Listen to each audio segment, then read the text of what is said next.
Gabriel. Oi, eu sou Thaís. Do que o universo e tudo ao nosso redor é feito? Qual o papel da matéria e da energia na composição das coisas? Será que a nossa existência está conectada com o universo que vivemos mais do que imaginamos? Neste vídeo, iremos falar sobre a composição do universo, sobre a origem de nós e de outras espécies. Fique conosco até o final e não deixe de aprender um pouco mais sobre o início de nossa própria história.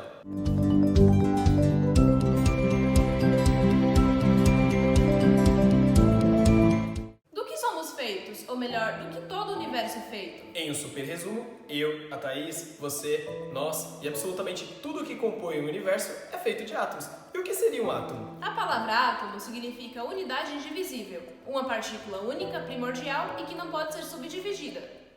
No meio científico dos tempos atuais, sabemos que o átomo é composto por várias outras partículas subatômicas. Partículas menores que fazem parte de sua composição, como os prótons, elétrons e nêutrons. Para um melhor entendimento, próton é uma das subpartículas que constitui o átomo e contém carga elétrica positiva. Já o elétron, outro componente do átomo, contém carga elétrica negativa. O nêutron, por sua vez, como seu nome já diz, contém carga elétrica neutra, localizando-se no núcleo do átomo. Depois dessa básica explicação, átomo é nada mais nada menos que o princípio da matéria. Mas o que seria a matéria? E é só de matéria que o universo é composto? Para começarmos a falar sobre do que nosso universo é composto, não podemos deixar de falar sobre matéria e energia, já que absolutamente tudo ao nosso redor é feito ou de matéria ou de energia. Matéria é tudo aquilo que ocupa um lugar no espaço e possui peso.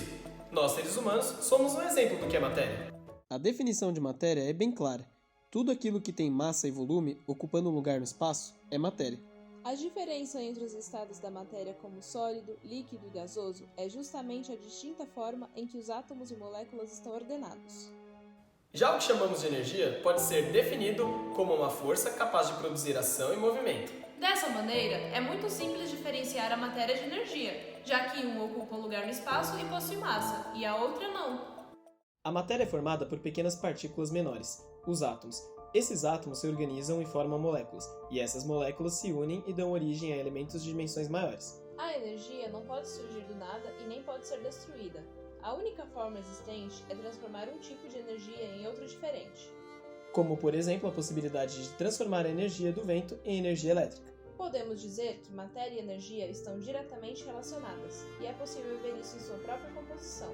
A união das partículas que formam a matéria só existe graças à existência das forças que agem sobre elas. Tal como acontece nos estados físicos da matéria, que surgem conforme a energia cinética entre as partículas formadoras. Sendo assim, o nosso universo é composto de matéria e energia, e a ação uma da outra é que deram e dão origem às espécies existentes, incluindo a nossa. Após entendermos mais sobre a composição do universo e de tudo que existe, finalmente iremos começar a falar sobre o surgimento das primeiras formas de vida em nosso planeta. Como dissemos lá no primeiro vídeo do canal, após o Big Bang, o universo entrou em estado de expansão, consequentemente dando origem às galáxias e a tudo que compõe o universo. A Terra nesse momento era muito quente e por isso não era possível abrigar nenhuma forma de vida. Depois de algum tempo, o planeta resfriou e a Terra começou a soltar uma enorme quantidade de gases e vapores de água, resultando na formação da atmosfera e logo após dos oceanos. Sendo assim, as primeiras formas de vida surgiram primeiramente na água, como as bactérias, algas e micro-organismos. A evolução dos primeiros seres marinhos fez com que fossem surgindo outras formas de vida com o passar dos anos, como por exemplo seres invertebrados aquáticos. Nesse período, as plantas também começaram a se dispersar nos oceanos, e depois se adaptaram também em superfícies terrestres. Há aproximadamente 200 milhões de anos, era a vez dos grandes répteis marcarem sua presença na nossa história, os dinossauros. Nesse momento, surgiram também os mamíferos e as primeiras plantas com flores. Por conseguinte, as aves e os mamíferos começaram a se espalhar em grande quantidade pela Terra. Finalmente, mais tarde, entre 4 milhões e 1 milhão de anos, os primeiros ancestrais do homem começaram a aparecer, e daí em diante, as transformações que ocorreram foram muitas.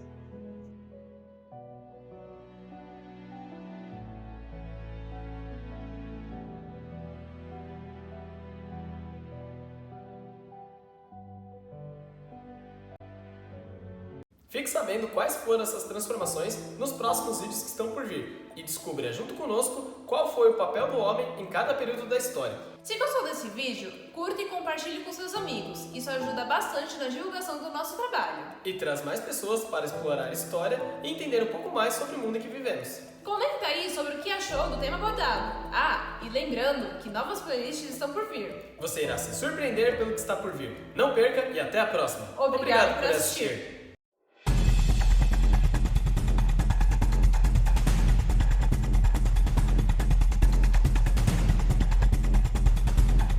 Átomo é nada mais, nada menos que princípio da matéria. Mas o que seria a matéria? Era eu. Sim, você fica brincando. Desculpa. Que horário de tá demitido. Fica brincando. Nós, seres humanos, somos um exemplo perfeito do que é matéria. Não é um exemplo perfeito, é muito idiota falar isso. Vai. Vai. Exemplo perfeito, ser humano é um bosta. Né? Perfeito é os doguinhos.